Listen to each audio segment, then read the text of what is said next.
जय राम जी की।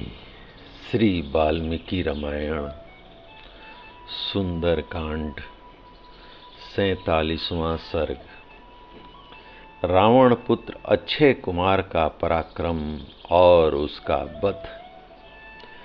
हनुमान जी के द्वारा अपने 5 सेनापतियों को सेवकों और वाहनों सहित मारा गया सुनकर राजा रावण ने अपने सामने बैठे हुए पुत्र अक्षय कुमार की ओर देखा, जो युद्ध में उद्धत और उसके लिए उत्कंठित रहने वाला था।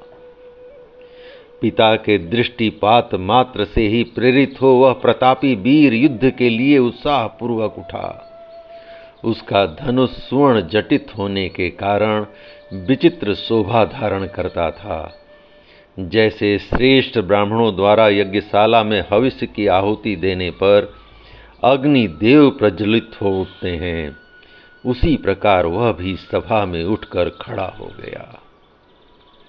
वह महापराक्रमी राक्षस शिरोमणि अक्ष प्रातःकालीन सूर्य के समान कांतिमान तथा तपाए हुए स्वर्ण के जाल से आच्छादित रथ पर आरूढ़ हो उन महाकपि हनुमान जी के पास चल दिया। वह रथ उसे बड़ी भारी तपस्याओं के संग्रह से प्राप्त हुआ था।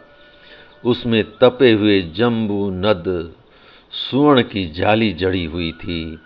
पताका फहरा रही थी। उसका ध्वज दंड रत्नों से विभूषित था। उसमें मन के समान वेग वाले 8 घोड़े अच्छी तरह जुते हुए थे। देवता और असुर कोई भी उस रथ को नष्ट नहीं कर सकते थे। उसकी गति कहीं रुकती नहीं थी। वह बिजली के समान प्रकाशित होता और आकाश में भी चलता था।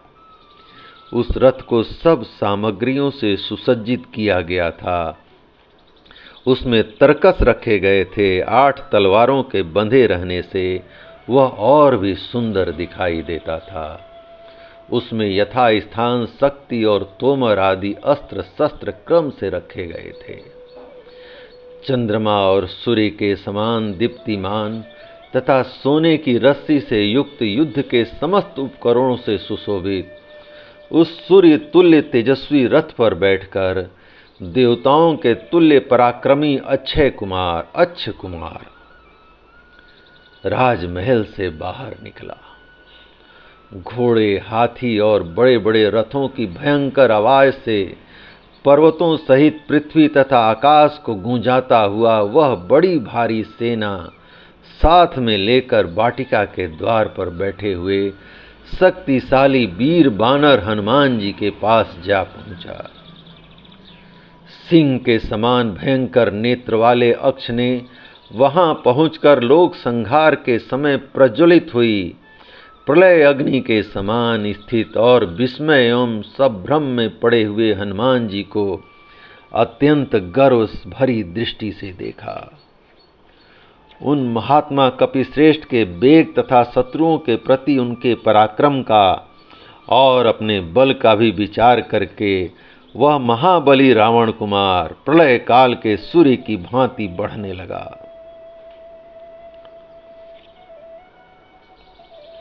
हनुमान जी के पराक्रम पर दृष्टिपात करके उसे क्रोध आ गया। अतः स्थिरता पूर्वक स्थित हो उसने एकाग्र चित्त से 3 तीखे बाणों द्वारा रण दुर्जय हनुमान जी को युद्ध के लिए प्रेरित किया। तदंतर हाथ में धनुष और बाण लिए अक्ष ने यह जानकर कि ये खेद या थकावट को जीत चुके हैं, शत्रुओं को पराजित करने की योग्यता रखते हैं और युद्ध के लिए इनके मन का उत्साह बढ़ा हुआ है, इसलिए ये गर्वीले दिखाई देते हैं, उनकी ओर दृष्टिपात किया। गले में स्वर्ण के निष्क पदक, बाहों में बाजूबंद और कानों में मनोहर कुंडल धारण किए वह शीघ्र पराक्रमी रावण कुमार हनुमान जी के पास अपनी मौत के पास आया। उस समय उन दोनों वीरों में जो टक्कर हुई उसकी कहीं तुलना नहीं थी। उनका युद्ध देवताओं और असुरों के मन में भी घबराहट पैदा कर देने वाला था।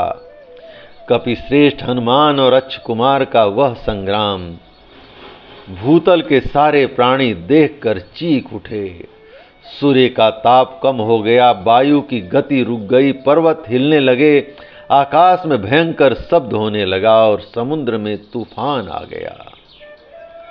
अक्ष कुमार का निशाना साधने, बाणों को धनुष पर चढ़ाने और उसे लक्ष्य की ओर छोड़ने में बड़ा प्रवीण था।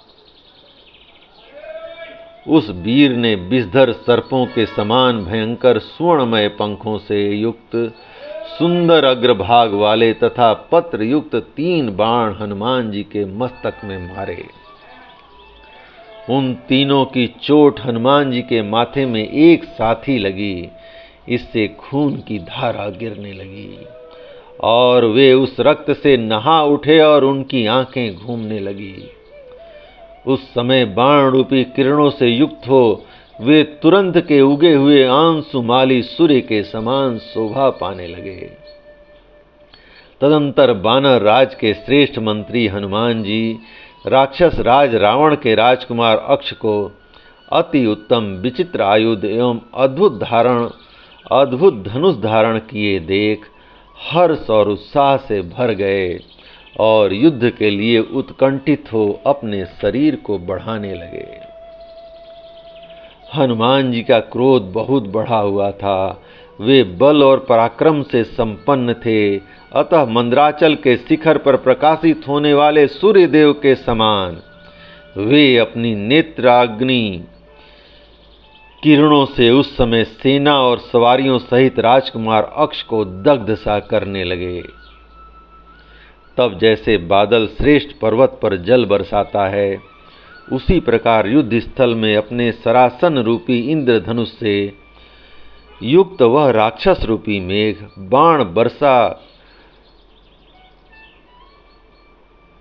बाण बरसी होकर कपि श्रेष्ठ हनुमान रूपी पर्वत पर बड़े वेग से बाणों की वृष्टि करने लगा। रणभूमि में अक्षय कुमार का पराक्रम बड़ा प्रचंड दिखाई देता था।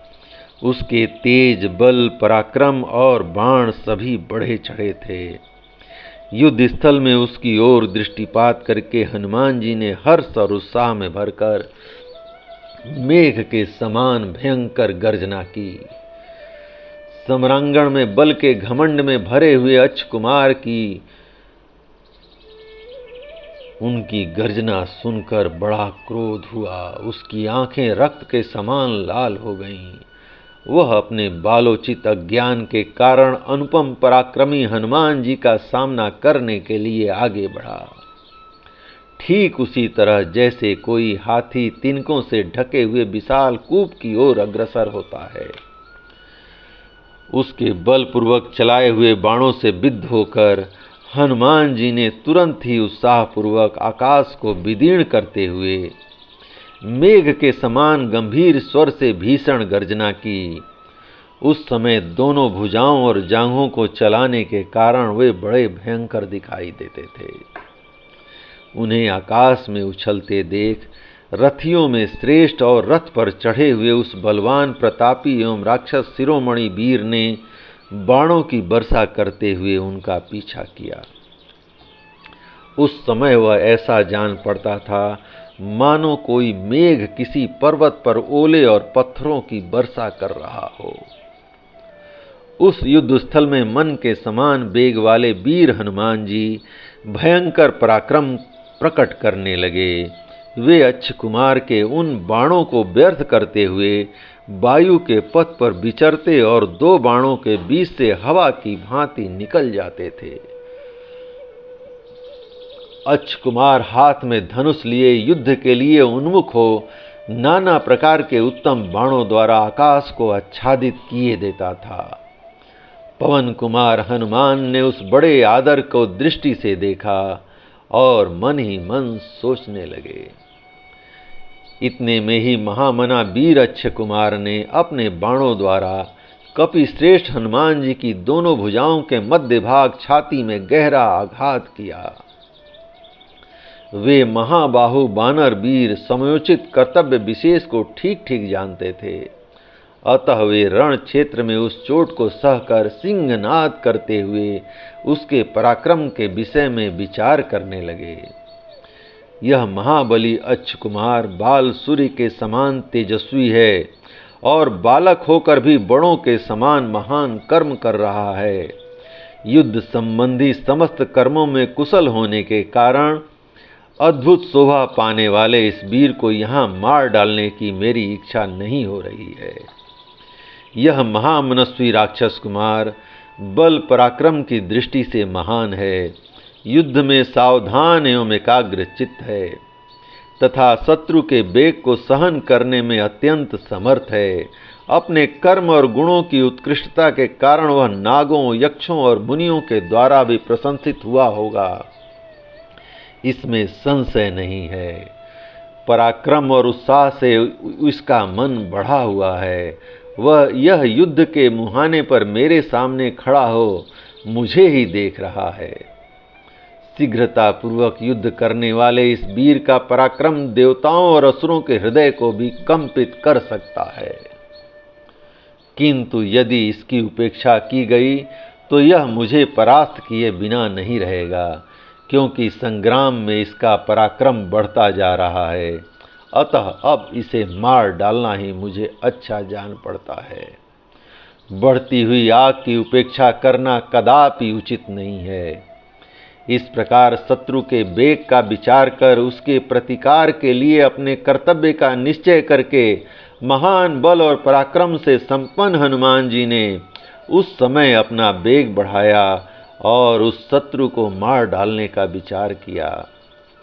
तत्पश्चात आकाश में विचरते हुए वीर बानर पवन कुमार ने थप्पड़ों की मार से अच्छ कुमार के उन 8 उत्तम और विशाल घोड़ों को, जो भार सहन करने में समर्थ और नाना प्रकार के पैतरे बदलने की कला में सुशिक्षित थे, यमलोक पहुंचा दिया। तदंतर बानरराज सुग्रीव के मंत्री हनुमान जी ने अच्छ कुमार के उस विशाल रथ को भी अभिभूत कर दिया। उन्होंने हाथ से ही पीट कर रथ की बैठक तोड़ डाली और उसके हरसे को उलट दिया। घोड़े तो पहले ही मर चुके थे, अतः वह महान रथ आकाश से पृथ्वी पर गिर पड़ा। उस समय महारथी अच्छ कुमार धनुष और तलवार ले रथ छोड़कर अंतरिक्ष में ही उड़ने लगा। ठीक वैसे ही जैसे कोई उग्र शक्ति से संपन्न महर्षि योग मार्ग से शरीर त्याग कर स्वर्ग लोक की ओर चला जा रहा हो। तब वायु के समान वेग और पराक्रम वाले कपिवर हनुमान जी ने पक्षीराज गरुण, वायु तथा सिद्धों से सेवित व्योम मार्ग में विचरते हुए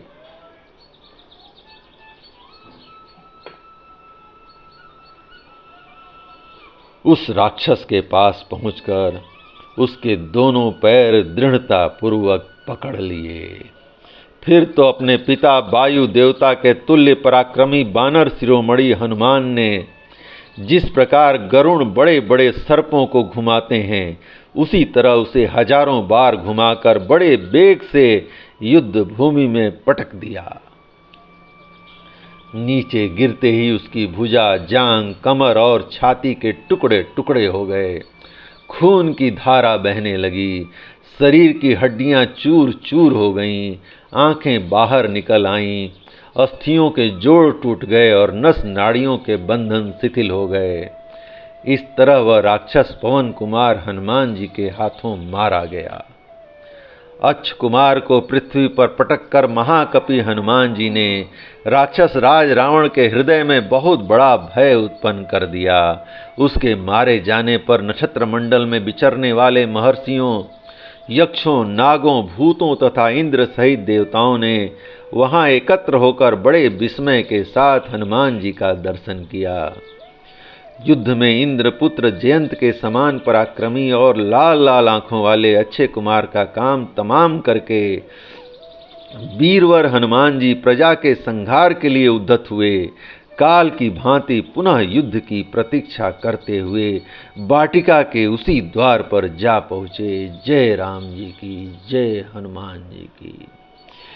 इस प्रकार श्री वाल्मीकि निर्मित आर्ष रामायण आदि काव्य के सुंदर कांड का 47वां सर्ग प्रभु श्री राम की कृपा से पूर्ण हुआ। जय राम जी की।